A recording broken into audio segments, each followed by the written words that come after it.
Welcome to prime nine desk analysis. నేను రాజు. హైదరాబాద్లో ఉన్నటువంటి హైదరాబాద్ సెంట్రల్ యూనివర్సిటీ వివాదం ఏంటి అసలు?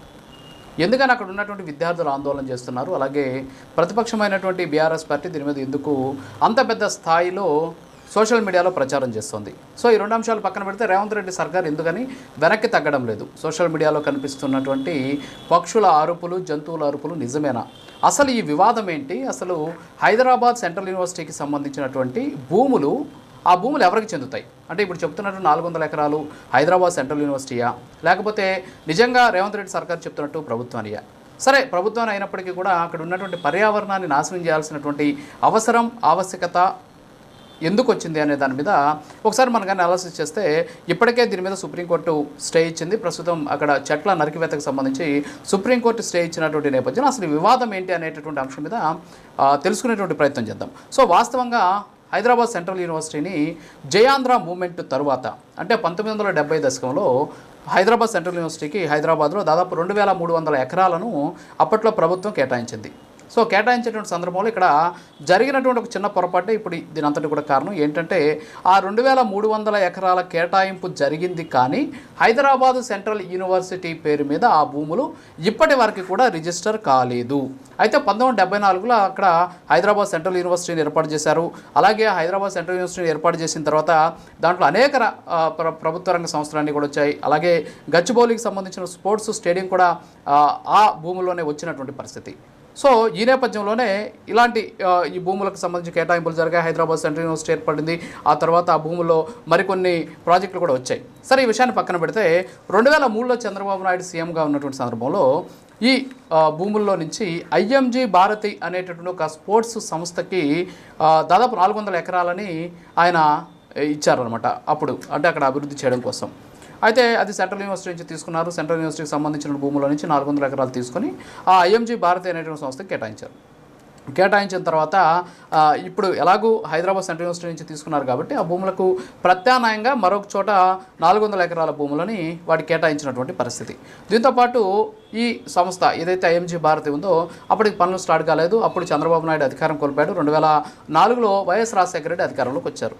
వైఎస్ రాజశేఖర రెడ్డి అధికారంలోకి రాగానే సెంట్రల్ యూనివర్సిటీకి సంబంధించినటువంటి ఈ భూములు ఎందుకు వాళ్ళకి కేటాయించాల్సి వచ్చింది అనేటటువంటి దాని మీద ఆయన సీరియస్ అయ్యారు. సీరియస్ అయిన తర్వాత ఐఎంజీ నుంచి వాటిని వెనక్కి తీసుకున్నటువంటి పరిస్థితి. సో వెనక్కి తీసుకోగానే ఏ ప్రైవేటు సంస్థ కూడా ఖాళీగా ఉండదు. ప్రభుత్వం కేటాయించినటువంటి భూములు వెనక్కి తీసుకుంటే సైలెంట్గా ఉండేటువంటి పరిస్థితి లేదు. వెంటనే న్యాయ పోరాటం గుర్తుకొస్తుంది. సో ఐఎంజీ సంస్థ కూడా కోర్టుకు వెళ్ళింది. కోర్టులో ఆ భూముల్ని ఎట్టి పరిస్థితుల్లో కూడా తమకే ఇవ్వాలి, అంతేకాకుండా ప్రభుత్వం కేటాయించిన భూములు ఎలా వెనక్కి తీసుకుంటారు అని చెప్పేసి వాళ్ళు ఫైట్ చేశారు. అయితే 2024లో హైకోర్టు ఏం చేసిందంటే, ప్రభుత్వం చేసుకున్నటువంటి ఒప్పందాన్ని రద్దు చేసుకునేటటువంటి అధికారం ప్రభుత్వానికి ఉంటుంది కాబట్టి, సో ప్రభుత్వం ఆ ఒప్పందాన్ని రద్దు చేసుకునేది కాబట్టి ఈ భూములు మీకు చెందవు అని చెప్పేసి అవి ప్రభుత్వానికి చెందుతాయని చెప్పేసి తీర్పు ఇచ్చింది. ఆ తీర్పు పట్టుకున్నటువంటి రేవంత్ రెడ్డి సర్కారు అక్కడ ఉన్నటువంటి 400 ఎకరాలను కానీ అభివృద్ధి చేసి ఐటీ పార్కులకు కానీ విక్రయించినట్లయితే దాదాపు 50,000 కోట్ల రూపాయల వరకు పెట్టుబడులు, అలాగే 5 లక్షల మంది వరకు ప్రత్యక్షంగా పరోక్షంగా ఉపాధి అవకాశాలు దొరుకుతాయని చెప్పేసి ఒక నిర్ణయం తీసుకునింది. దానికంటే ముందు రేవంత్ రెడ్డి ప్రభుత్వం ఏం చేసిందంటే, 1970లో ఈ హైదరాబాద్ సెంట్రల్ యూనివర్సిటీకి ఇచ్చినటువంటి భూములు ఉన్నాయి కదా, ఈ 2300 ఎకరాల భూములకు సంబంధించి రిజిస్ట్రేషన్ జరగలేదు.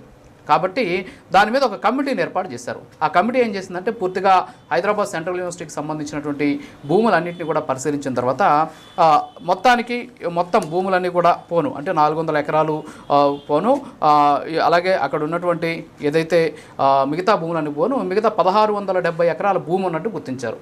ఈ 1670 ఎకరాల భూమిని హైదరాబాద్ సెంట్రల్ యూనివర్సిటీకి రిజిస్టర్ చేయాలని రేవంత్ రెడ్డి సర్కారు నిర్ణయం తీసుకున్నారు.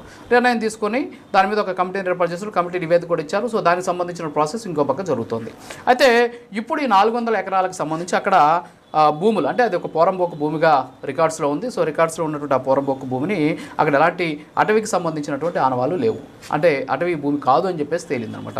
అయితే ఇక్కడ మొత్తం 50,000 కోట్ల రూపాయల పెట్టుబడితో ఇందాక నేను చెప్పినట్టు దాదాపు 5 లక్షల మందికి ఉద్యోగ అవకాశాలు కల్పించే విధంగా దీనికి సంబంధించినటువంటి ప్రాజెక్టులను తీసుకురావాలని చెప్పేసి ఆయన నిర్ణయం తీసుకున్నటువంటి పరిస్థితి. సో ఓవరాల్గా చూసుకుంటే ఇవి చట్టబద్ధంగా ఈ భూములు ఎవరికి చెందుతాయంటే తెలంగాణ ప్రభుత్వానికి చెందుతాయి. సో ఇవి హైదరాబాద్ సెంట్రల్ యూనివర్సిటీ భూములు కావు. ఎందుకంటే అంటే 2024లో హైకోర్టు ఇచ్చినటువంటి తీర్పును బట్టి. అయితే ఈ నేపథ్యంలోనే ఏం చేసిందంటే ఇప్పుడు పర్యావరణం అనేటటువంటి ఒక అంశాన్ని తెరపైకి తీసుకొచ్చి అక్కడ ఒక లంగ్ స్పేస్ లేకుండా పోతుంది. రియల్ ఎస్టేట్ వ్యాపారం చేసేందుకు రేవంత్ రెడ్డి సర్కార్ తీవ్రంగా ప్రయత్నాలు చేస్తోంది అని చెప్పేసి రేవంత్ రెడ్డిని ఇరుగును పెట్టేటటువంటి ప్రయత్నం విపక్షాలన్నీ కూడా చేస్తూ వచ్చాయి. అంతేకాకుండా హైదరాబాదులో ప్రభుత్వానికి సంబంధించినటువంటి భూములను వేలం వేయడం రేవంత్ రెడ్డి సర్కార్ ఒకటే చేయలేదు, గతంలో కూడా అనేక సందర్భాలు జరిగాయి. మనం చూసాం బీఆర్ఎస్ ప్రభుత్వం అధికారంలో ఉన్నటువంటి సందర్భంలో భారీ ఎత్తున అంటే చాలా చోట్ల 100 ఎకరాల భూముల్ని వేలం వేశారు.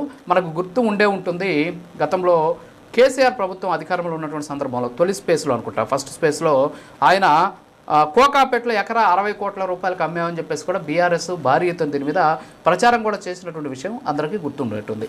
దీంతోపాటు కేంద్ర ప్రభుత్వం ఇచ్చినటువంటి ఒక నివేదికను బట్టి దాదాపు 114 చదరపు కిలోమీటర్ల అటవీ భూమిని అభివృద్ధి పనుల కోసం కన్వర్ట్ చేశారు అని చెప్పేసి కేంద్ర పర్యావరణ శాఖకు సంబంధించి అటవీ శాఖకు సంబంధించినటువంటి మంత్రిత్వ శాఖ ఇచ్చినటువంటి నివేదిక ఉంది. ఇది ఎప్పుడు జరిగిందంటే బీఆర్ఎస్ ప్రభుత్వ హయాంలో దాదాపు 114 చదరపు కిలోమీటర్ల అటవీ భూమిని డైవర్ట్ చేశారు.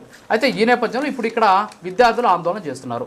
విద్యార్థులు ఆందోళన చేస్తూ ఉన్నటువంటి దాన్ని బట్టి చూస్తుంటే మనకేం తెలుస్తుంది, అసలు ఏంటి విద్యార్థులకు సంబంధించినటువంటి ఆందోళన ఏంటి, ఆ విద్యార్థులు దేని మీద ఆందోళన చేస్తున్నారంటే అక్కడ పర్యావరణం పాడైపోతుంది, అక్కడ భారీ ఎత్తున అటవీకి సంబంధించినటువంటి అరుదైనటువంటి వృక్షజాతులు, జంతుజాలాలు, పక్షిజాతులు ఉన్నాయి అనేటటువంటి అంశాన్ని మీద అక్కడ ఉన్నటువంటి అంశాలన్నింటినీ కూడా కొన్ని ఫొటోస్ తీసుకొచ్చి అలాగే సోషల్ మీడియాలో ఒక క్యాంపెయిన్ నడిపిస్తున్నారు. దీని మీద చాలామంది సెలబ్రిటీలు కూడా అంటే కేవలం 2 తెలుగు రాష్ట్రాలకు సంబంధించినటువంటి కాదు, జాతీయ స్థాయిలో కూడా కొంతమంది స్పందించారు. అంతేకాకుండా అంతర్జాతీయ స్థాయికి సంబంధించి ఒక యూట్యూబర్ కూడా దీని మీద స్పందించినటువంటి పరిస్థితి. సో వాళ్ళు హ్యాష్ ట్యాగ్స్ అన్ని కూడా ట్రెండింగ్ అయ్యారు. తెలిసి నిన్న ఈ హైదరాబాద్ సెంట్రల్ యూనివర్సిటీకి సంబంధించినటువంటి ఈ వ్యవహారమే ట్రెండింగ్లో ఉన్నటువంటి హ్యాష్ ట్యాగ్.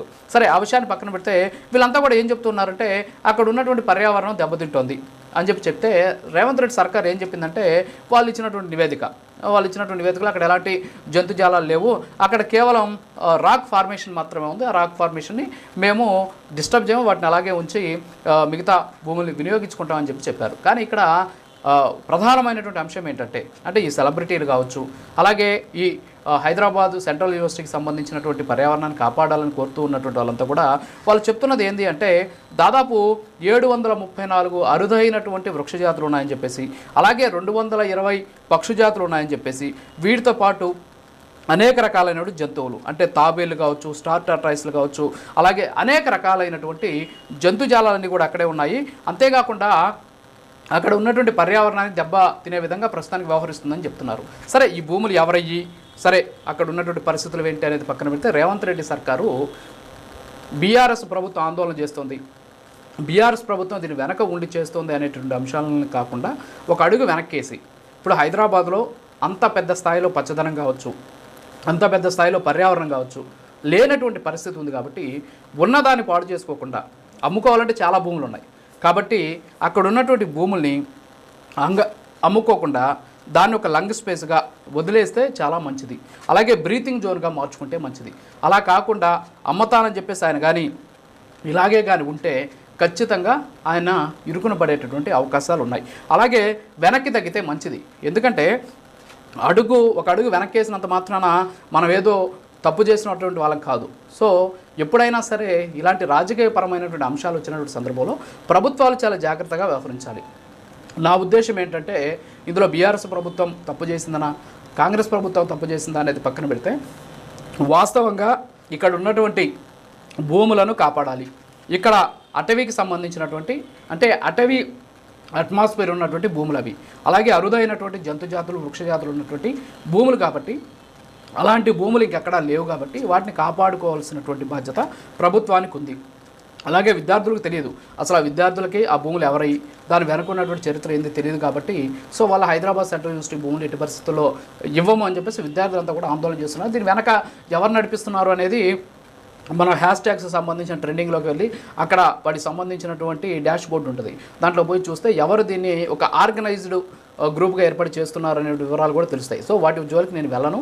సో వాస్తవంగా అయితే ఇక్కడ రేవంత్ రెడ్డి సర్కార్ తగ్గితే మంచిది. ఇక్కడ కావాల్సింది ఏంటి, హైదరాబాద్ వాసులకు మిగిలి ఉన్నటువంటి ఆ పచ్చదనం కావాలి, మిగిలి ఉన్నటువంటి ఆ జంతుజాలం కావాలి. ఈరోజు ఆ జంతుజాలం అంతా కూడా ఇబ్బందులు పడుతుంది. హైదరాబాద్లో ఉన్నటువంటి వాసులకి ఒక బ్రీత్ జోన్ కావచ్చు, అంతేకాకుండా ఒక లంగ్ జోన్గా దీన్ని ఏర్పాటు చేస్తున్నాం, లంగ్ స్పేస్ అంటాం. సో దాన్ని అలాగే కానీ వదిలేస్తే హైదరాబాద్లో ఉన్నట్టు ప్రజలకు మేలు చేసిన వాళ్ళు అవుతాం. సో రేవంత్ రెడ్డి సర్కారు పట్టుదలకి, అంతేకాకుండా బీఆర్ఎస్ ప్రభుత్వం దీని మీద విజయం సాధిస్తుందేమో వెనక్కి తగ్గితే అనేటువంటి అంశాల జోలికి వెళ్లకుండా భావి భారత తరాలకి, హైదరాబాదులో ఉండేటటువంటి భవిష్యత్ తరాలకి ఒక ఆక్సిజన్ జోన్, అలాగే ఒక లంగ్ స్పేస్ ఇవ్వాల్సినటువంటి బాధ్యత ఆయన మీద ఉంది. సో అభివృద్ధి చేయాలంటే భూములు చాలా దొరుకుతాయి, కానీ ఇలా అభివృద్ధి చేయాలంటే అంటే చెట్లు, ఇంత పెద్ద చెట్లు, ఇంత పెద్ద వృక్ష జంతుజాలంతో కూడినటువంటి భూములు ఇంకా లేవు. సో కాబట్టి దీన్ని ఇలాగే యథాతథంగా ఉంచేసి మిగతా ప్రాంతాలను అభివృద్ధి చేసి, సో మీరు అనుకున్నట్టు ఈరోజు ప్రభుత్వాలకి ఖచ్చితంగా కావాలి, డబ్బులు కావాలి. ఎందుకంటే సంక్షేమ పథకాలు అమలు చేయాలంటే అప్పులు చేయాలి. సో అప్పులు చేయడంతో పాటు గతంలో ఆంధ్రప్రదేశ్లో కూడా మనం చూసి ఏ విధంగా ఆస్తులను తలకాలు పెట్టారనేది కూడా మనం చూసాం. మరి ఈ నేపథ్యంలోనే ఈ భూమిని వాడుకుంటే 50,000 కోట్ల రూపాయల వరకు కూడా పెట్టుబడులు వస్తాయని చెప్పేసి ఆలోచన అయ్యి ఉండొచ్చు. కానీ ఈ భూమి వల్ల భవిష్యత్ తరాలకి 50,000 కోట్లకు మించినటువంటి ఆరోగ్యాన్ని మీరు ఇచ్చేటటువంటి అవకాశం మీకు ఉంటుంది. కాబట్టి ఈ అంశం మీద వెనక్కి తగ్గి ఖచ్చితంగా భూమిని ప్రొటెక్ట్ చేసి దాన్ని ఒక బఫర్ జోన్గా ఏర్పాటు చేసి అక్కడ ఉన్నటువంటి వృక్ష జంతుజాలాన్ని కానీ కాపాడితే రేవంత్ రెడ్డికి ఉన్నటువంటి చరిష్మా మరింత పెరిగేటటువంటి అవకాశం ఉన్నాయి. ఇది ఇవాల్టి డెస్క్ అనాలిసిస్. మరో మళ్ళీ కలుద్దాం. నమస్కారం.